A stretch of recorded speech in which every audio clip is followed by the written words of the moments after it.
Hello guys, short current affairs में आप सभी का स्वागत है। आज के इस वीडियो सेशन में हम 7 जून तक के सभी इंपॉर्टेंट करंट अफेयर्स कवर करने वाले हैं। इस सेशन की पीडीएफ फाइल आपको हमारे टेलीग्राम चैनल पर मिल जाएगी, जिसका लिंक आपको इस वीडियो के फर्स्ट कमेंट में मिल जाएगा। उस लिंक पर क्लिक कीजिए और टेलीग्राम चैनल को ज्वाइन कीजिए।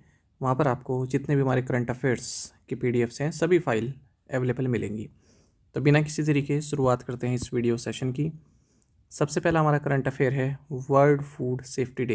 ये 7 जून को मनाया जाता है।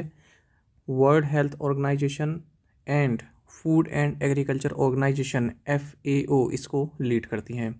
वर्ल्ड फूड सेफ्टी डे 2026 का theme from burden to solutions safe food everywhere है, यानी कि बोझ से समाधान की ओर हर जगह सुरक्षित भोजन। और वर्ल्ड फूड सेफ्टी डे को हम हिंदी में बोलेंगे विश्व खाद्य सुरक्षा दिवस 7 जून को मनाया जाता है। नीचे आप हिंदी में पढ़ सकते हैं, अगर आप इंग्लिश में कंफर्टेबल हैं तो इंग्लिश में पढ़ सकते हैं। नेक्स्ट हमारा स्पोर्ट्स से संबंधित करंट अफेयर्स है। सैफ विमेंस चैंपियनशिप 2026 की अगर हम बात करें, इसके फाइनल में भारत ने डिफेंडिंग चैंपियंस बांग्लादेश को हरा दिया है 3-1 से, और छठी बार भारत ने ये टाइटल जीता है। 6th टाइम भारत ने सैफ विमेंस चैंपियनशिप जीती है। आपको बता दें ये मैच मडगांव गोवा में खेला गया। 7 साल बाद जो भारत की महिला टीम है उन्होंने ये ट्रॉफी जीती है। जो महिला फुटबॉलर्स हैं उन्हें ब्लू टाइग्रेस बोला जाता है, ये आप याद रखेंगे। रशियन प्लेयर हैं और 8th रैंकिंग है इनकी, मीरा एंड्रीवा। इन्होंने अपना पहला ग्रैंड स्लैम टाइटल जीत लिया है।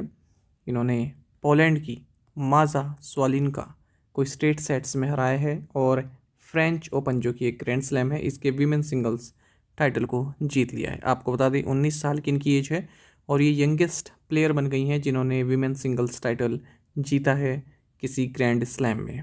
नाम इनका याद रखिएगा और इनकी कंट्री याद रखिएगा। नेक्स्ट देखते हैं प्रोटीन ई गव टेक्नोलॉजीज लिमिटेड। इन्होंने मिस्टर अजय राजन को अपना managing director and chief executive officer यानी कि प्रबंध निदेशक एंड मुख्य कार्यकारी अधिकारी नियुक्त किया है। नाम है अजय राजन। इंडिया AI मिशन ने अनाउंस किया है कि सौरभ विजय जो कि CEO हैं unique identification authority of India यानी कि UIDAI के, ये इंडिया AI मिशन के चीफ एग्जीक्यूटिव ऑफिसर बनाए गए हैं। कांस फिल्म फेस्टिवल में एक नई फिल्म ने अपनी एंट्री की है, और ये आर्टिफिशियल इंटेलिजेंस के द्वारा बनाई गई है कम्प्लीटली। इस फिल्म का नाम है हेल ग्रिंड। ये 95 मिनट की फिल्म है, और केवल 15 लोगों की टीम ने इसे बनाया है केवल 14 दिन में। और जो कॉस्ट आई है वो 5 लाख US डॉलर की आई है। तो सैन फ्रांसिस्को बेस्ड एक स्टार्टअप है जिसका नाम है हिक्सफील्ड AI। इन्होंने इस फिल्म को बनाया है, और ये वर्ल्ड की first ever AI feature film है। नाम याद रखिएगा, हेल ग्राइंड।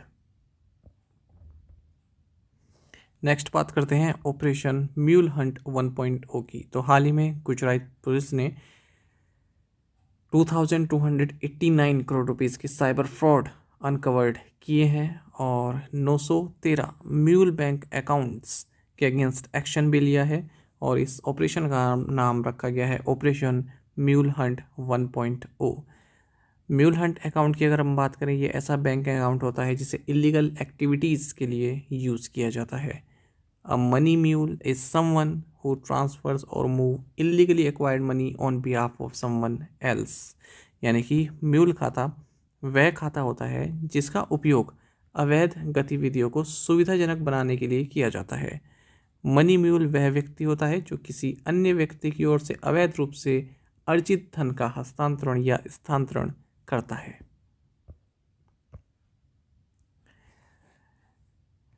उन्नीस साल की सविता श्री भास्कर, इन्होंने 2026 women's Asian individual chess championship जीत ली है, जो कि उलन बटार मंगोलिया में हुई है।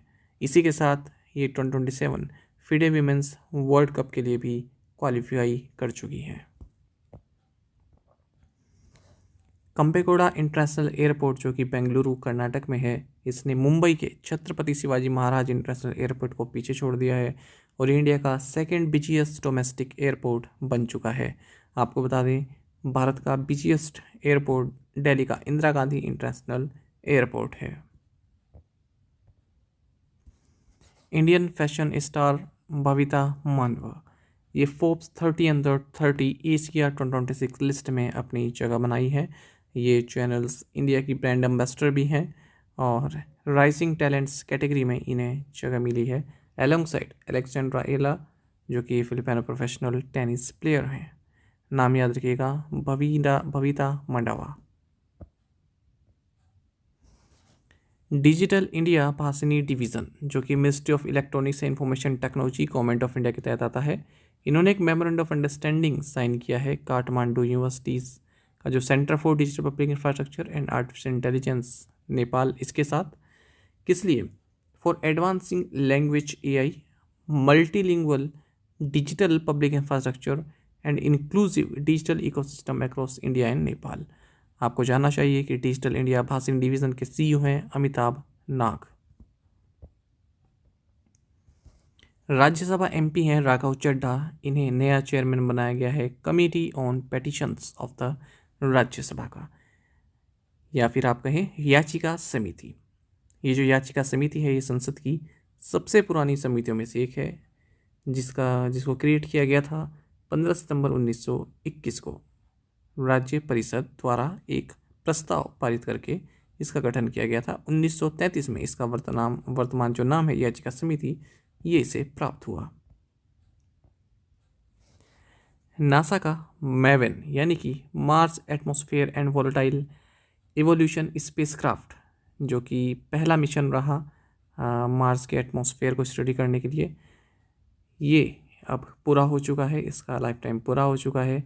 11 साल तक ये ऑर्बिट में रहा है। 2013 में इसको लॉन्च किया गया था और उसने कई सारी डिस्कवरी की हैं मार्स पर। इसने मंगल ग्रह के ऊपरी वायुमंडल, आयन मंडल और सौर अंतःक्रियाओं के बारे में महत्वपूर्ण जानकारी प्रदान करते हुए अपने 1 वर्ष के मिशन को पार कर गया।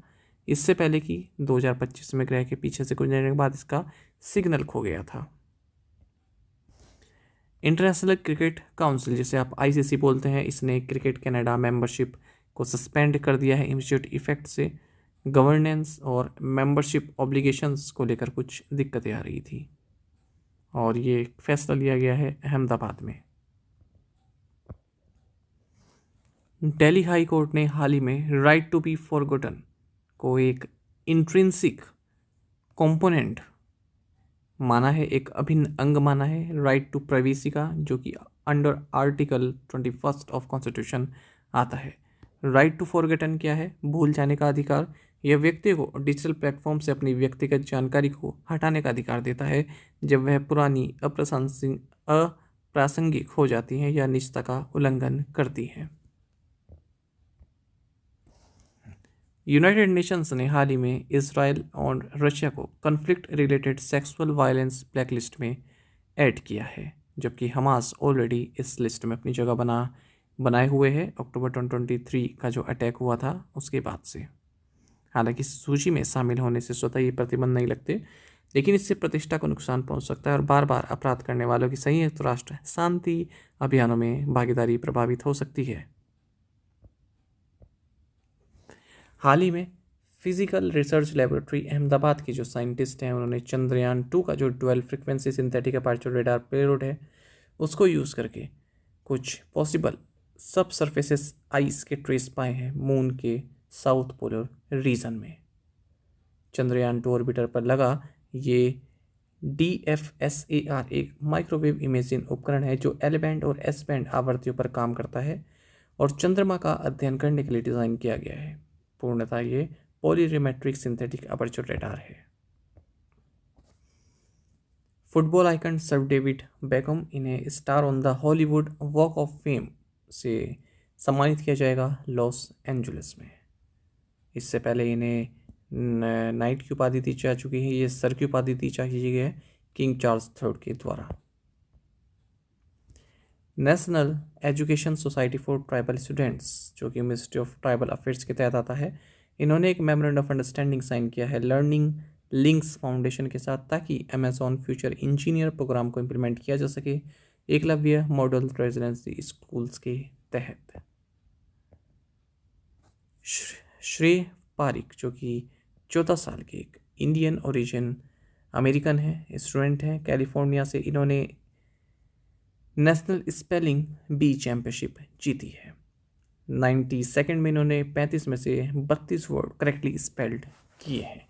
आपको बता दें स्पेलिंग बी कंपटीशन सबसे पहले 1925 में हुआ था। बालू Natarajan first Indian origin student बने थे 1985 में, जिन्होंने ये कंपटीशन जीता था। भारतीय मूल के जो अमेरिकन है उनका दबदबा इस कंपटीशन में बना रहता है। बाकी अगर आपको इसकी PDF चाहिए, जैसा मैंने पहले बताया था, श्योर शॉर्ट करंट अफेयर्स को आप ज्वाइन कर लीजिए। यहाँ पर इसकी PDF आपको मिल जाएगी। इसका लिंक आपको इस वीडियो के फर्स्ट कमेंट में मिल जाएगा। अगर आपको कोई दिक्कत होती है टेलीग्राम में ढूंढने में, तो उस लिंक पर क्लिक कीजिए जो इस कमेंट के फर्स्ट कमेंट में पिन किया गया है, और आप टेलीग्राम ज्वाइन कर सकते हैं। Thank you guys.